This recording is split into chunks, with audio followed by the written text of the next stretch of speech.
নরেন্দ্র মোদীজিকে বলবো হিট মাজারে রাখবো, তোমায় ছেড়ে দেব না, ছেড়ে দিলে সোনার গৌর আর যে পাবো না। ভারত মাতা কি জয়, জয় শ্রীরাম। আজকে আমাদের মধ্যে উপবিষ্ট হয়েছেন বিশ্বের সর্বশ্রেষ্ঠ জনপ্রিয় নেতা, 140 কোটি ভারতবাসীর নয়নের মণি, ভারতবর্ষের যশস্বী প্রধানমন্ত্রী, শ্রদ্ধাস্পদ প্রণম্য মান্যবর শ্রীযুত নরেন্দ্র মোদীজি, তাকে আমি পশ্চিমবঙ্গবাসীর পক্ষ থেকে ভারতীয় জনতা পার্টির সমস্ত বিধায়ক মণ্ডলীর পক্ষ থেকে আন্তরিক ধন্যবাদ ও কৃতজ্ঞতা জ্ঞাপন করি। মঞ্চে আমাদের ভারতবর্ষের রেলমন্ত্রী অশ্বিনী বৈষ্ণবজি,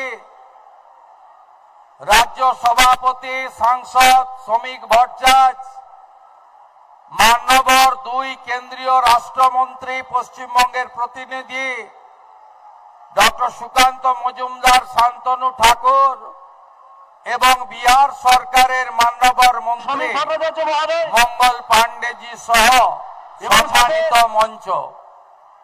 আমরা প্রত্যেক দিনই বলি, কিছুদিন আগেও আমি গাজলে চাঁচলে সভা করেছি, আজকে আমরা আমাদের নেতার কথা, বিশ্বের নরেন্দ্র মোদীর কথা শুনবো। আলিপুরদুয়ার নরেন্দ্র মোদীজি আলিপুরদুয়ার থেকে শুরু করে আজ মালদা, শুধুমাত্র পরিবর্তনের সংকল্প বা জয়ের লক্ষ্য নিয়ে আসেননি, 2 হাত ভরে এই বাংলাকে হাজার হাজার কোটি টাকার উন্নয়নের ডালি নিয়ে এসেছেন।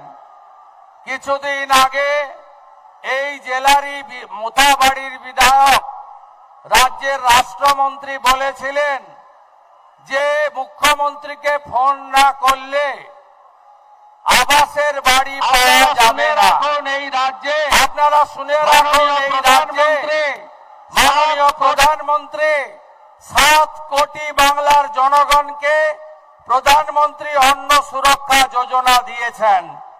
মাননীয় প্রধানমন্ত্রী 40 লক্ষ আবাসের বাড়ি দিয়েছেন।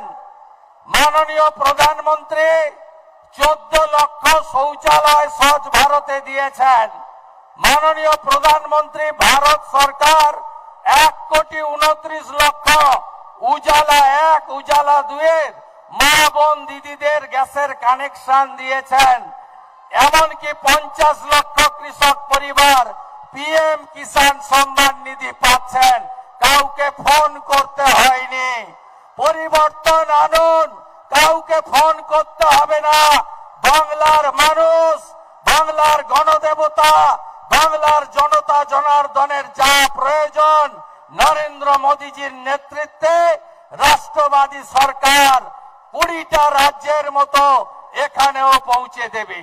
কথা না বাড়িয়ে এই মালদা জেলা সীমান্তবর্তী জেলা, যারা দেশভাগের বিভীষিকা নিয়ে নিজেদের ধর্ম রক্ষা করার জন্য, প্রাণ বাঁচানোর জন্য ভারতবর্ষে এসেছিলেন, কংগ্রেস তাদেরকে কিচ্ছু দেয়নি।